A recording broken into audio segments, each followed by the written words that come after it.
عامر کیانی سے نہ کریں نا کہ یہاں پہ شہباز شریف صاحب ہونے چاہیے، مدرسے فلانا نہیں ہونا چاہیے، فلانا ہونا چاہیے، سب کو فلانا نہیں ہونا چاہیے، ایلیگیشن پارلیمنٹ لگانا میں اس کے مناسب اوپر اس لیے نہیں کہ دیکھیں 25 لاکھ بچے مدارس میں پڑھ رہا ہے. کیا سابقہ حکومتوں کا کام نہیں تھا کہ وہاں پہ ان کے اوپر انویسٹ کیا جاتا، مدرسوں میں پڑھتے، ان کی تعلیم کا بندوبست کیا جاتا؟ کے پی ہم نے کیا، کے پی میں ہم نے کیا. ہم نے two wrongs don't make one right. نہیں، میں گزارش کروں اس کے بعد آپ بتائیے گا جو بھی آپ نے بتانا ہوا.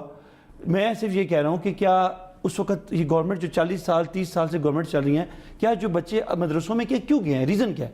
وہاں ان کو دیکھ بھال کی جا رہی ہے، بہت سارا اچھا کام مدرسوں میں ہو رہا ہے، لیکن کیونکہ ان کو سپورٹ نہیں کی گئی، ان کو ساتھ دوسری ایجوکیشن کو ساتھ لگانا چاہیے تھا، ان کو بہتر حالات یا تو ایجوکیشن پرووائڈ کرنا چاہیے تھی نا چیزیں. اب کے پی میں بے شک دیکھیں مدرسوں کو رجسٹر کیا ہے، مسجدوں کو تک رجسٹر کیا گیا ہے. پرابلم یہ ہے کہ پولیس اب یہ ہر کام کہتے ہیں جی ہماری فوج نے کرنا ہے. اب ان کے پاس جو پولیس ہے، جو انہوں نے اتنا عرصہ اپنی ذات کے لیے استعمال کی، اس کو ایسی اس میں رکھا ہوا ہے. سارے کاموں کے لیے آپ کو پولیس بھی نہیں چاہیے. نہیں، میرے محلے میں مدرسے میں آپ کو مثال دیتا ہوں، وہاں 20-22 بچے ہیں، وہ قرآن پاک کی انہیں تعلیم ملتی ہے، وہ حفظ کرتے ہیں، بڑے معصوم بچے ہیں سارے، کوئی اس میں ملیٹنسی نہیں ہے. آپ ان کو کیوں نہیں فارمل ایجوکیشن کے لیے وفاق میں یہی تو کہہ رہا ہوں جناب، مدد کریے ان کی، وہ بچے اس قابل ہو جائیں کہ کل کو وہ بھی کچھ اپنی زندگی میں حصہ لے سکیں. کیوں نہیں کیا گیا کہ آج بھرتی ہوئے ہیں بیچارے، یہ مدرسوں کو کیوں نہیں لک آفٹر کیا گیا، کیوں نہیں ان کے اوپر انویسٹ کیوں نہیں کیا گیا؟ یہ پیسہ آگے پیچھے لگانے کی جگہ تعلیم پہ آج بھی آپ کا بجٹ سب سے دنیا میں کم ہے، ہیلتھ پہ دنیا میں سب سے کم بجٹ آج بھی آپ کا ratio to G D P. سارے معاملات آپ نے بگاڑے ہیں.